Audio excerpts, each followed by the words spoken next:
এই যে আমার এত বাসন মাজা সব হয়ে গেল। এত পকোড়া এখানে বানাচ্ছে দিদিভাই, মুড়ি মাখিয়েছে ভালো করে, শসা কুচি তো সাদা তিল কিনে রাখা ছিল, তিলটা বেটে দিই। এই যে হাজার বারণ করা সত্ত্বেও দাদা জলটা ভরে দিতাম।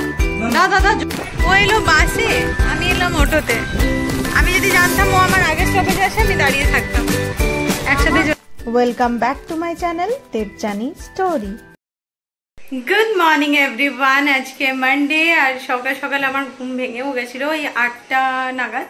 তারপরে মাসি ফোন করেছিল। ন্যাচারালি মাসি কালকে বলে গেছিল দেখছি 8:30টার ট্রেনটা আমি ধরতে পারবো, কারণ তার আগে ট্রেনগুলো আগে থেকে অ্যানাউন্স করে দিয়েছিল কি ক্যান্সেল থাকবে।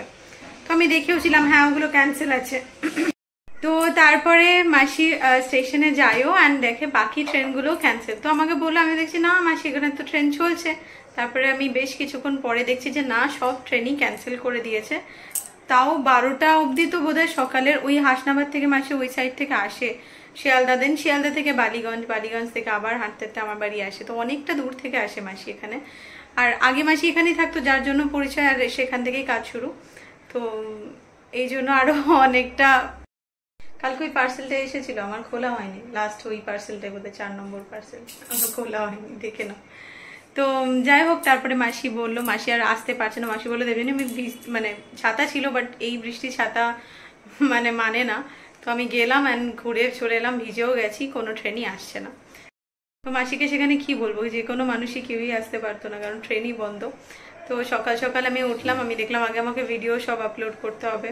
তো সব আপলোড করে নিয়েছি, এখন নিজেও ফ্রেশ হয়ে গেছি, ঠাকুর ঠাকুর প্রণাম হয়ে গেছে। এবার আমি চটপট নিজের কাজ শুরু করি। সারাদিনের টুকটাক যাই কিছু কাজ থাকে। মাসি তেমনি মাছের ঝোল সবজি বানিয়ে রেখেছিল, বাট স্টিল একটু কিছু ঝোল ভাত এগুলো তো বানাতে হবে।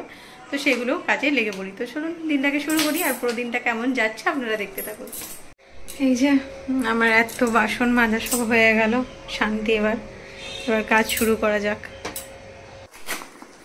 কি এসেছে এটা? ওই যে জলগুলো ভরে দাও না, যাক আমার ইয়েটা চলে এসেছে, পাপাইয়া ফেস ওয়াশটা। আর কিছু বাকি আছে আসতে এখনো, বলো তো? সকাল থেকে একদম কিছু সময় পাইনি মানে কিছু ভিডিও করার। আর ওদেরকে চা করে দিলাম, আর এখানে বানালাম এই এত পকোড়া, কুমড়ি আর বেগুনি ভাজা। আর দেখাচ্ছি এখানে অল্প একটু ঘুগনি বেঁচে আছে। আর এই যে এই ডালটা, এটাও গরম করে মুড়ি দিয়ে খাই তাহলে খাবে। আর সাথে এত পকোড়া এখানে বানাচ্ছে দিদিভাই, মুড়ি মাখিয়েছে ভালো করে, শসা কুচি, পেঁয়াজ কুচি, লঙ্কা কুচি, বিট লবণ সবকিছু দিয়ে, দেখেই দারুণ লাগছে। এদিকে সব সবজি কেটে ধুয়ে রেখেছি, একটা সব সবজি দিয়ে পাতলা ঝোল বানাবো। অভিজিৎ যদি তাড়াতাড়ি বেরিয়ে যায় ওর জন্য আগে ভাতটা বসিয়ে দিয়েছি, মানে সবার জন্যই ভাতটা আগে বসানো হয়ে গেছে। দিদিভাই আমার অনেক বড় কাজ করে দিচ্ছে, সমস্ত গুছিয়ে রাখছে, এই অবস্থা।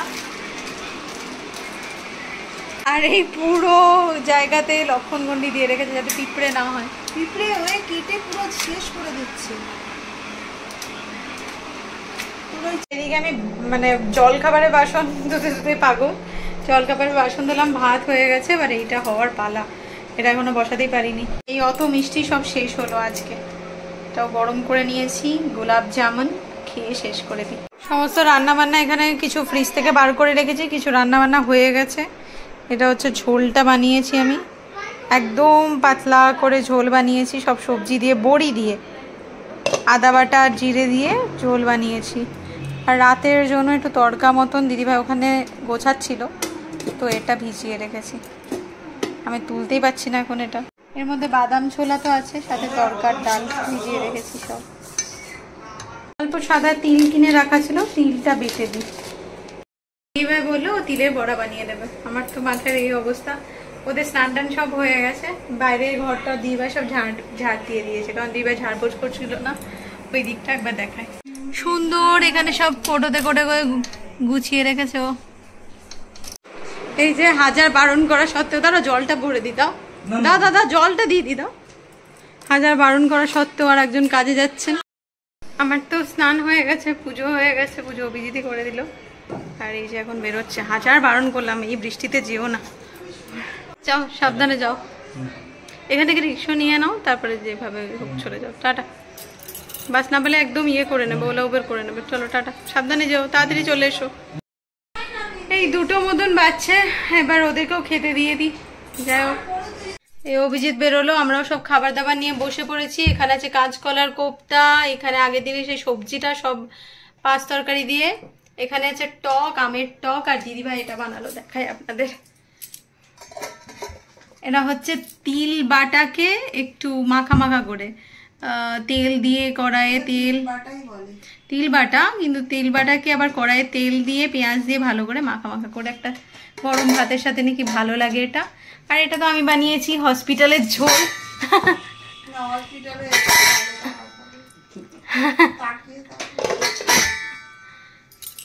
আর এখানে আছে কই মাছের ঝোল।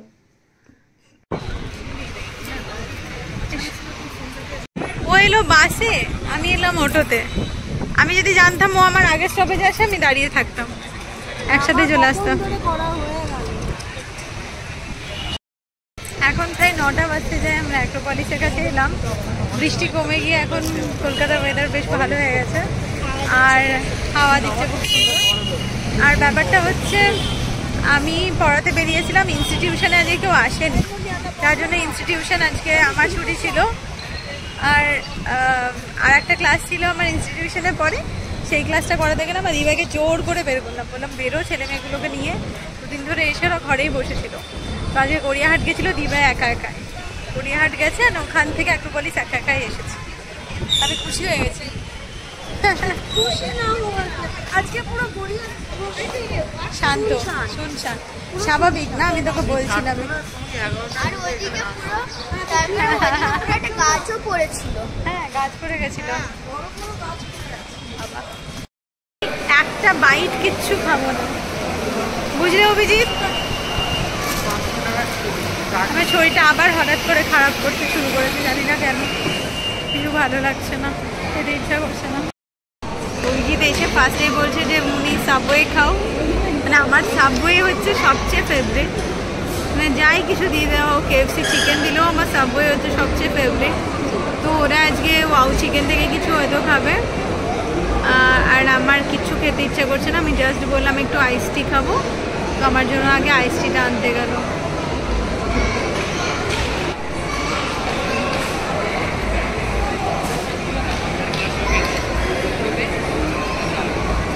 Thank you. তোমার ভিডিও নিয়ে চলে এসেছি।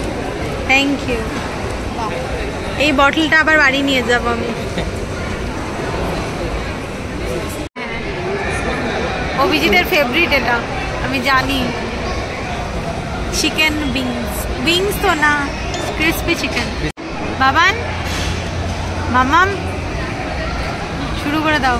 আর তোর অভিজিৎ আঙ্কেলের এই যে ফোন শুরু হলো, এটা মোটামুটি, হ্যাঁ এটা মোটামুটি আস্তে আস্তে আধ ঘন্টা চলবে।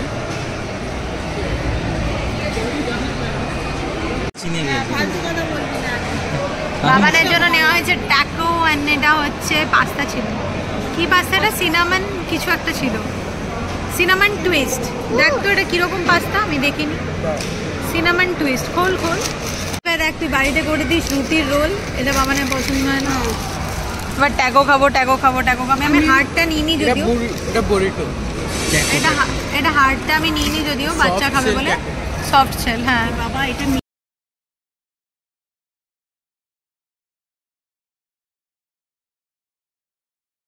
আমরা এবার বাড়ির দিকে যাচ্ছি, ওই যে দিদিভাই আসছে।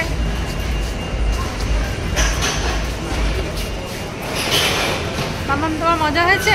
আলটিমেটলি বেরোতে পেরেছো? তো এবার আমাদের বাড়ি ফেরার পালা। ব্লগটা এখানেই এন্ড করছি। আমার শরীরও খুব বেশি কিছু ভালো লাগছে না, বাড়ি গিয়ে একদম রেস্ট নেব। তো ব্লগটা যদি কিছু ভালো লেগে থাকে তো please to like, comment, share and to subscribe my channel দেবচানী স্টোরি। কাল দেখা হচ্ছে নতুন একটা ব্লগের সাথে। ততক্ষণ আপনারা সকলে ভালো থাকবেন, সুস্থ থাকবেন আর সকলকে ভালো রাখবেন। চলুন, টাটা, গুড নাইট।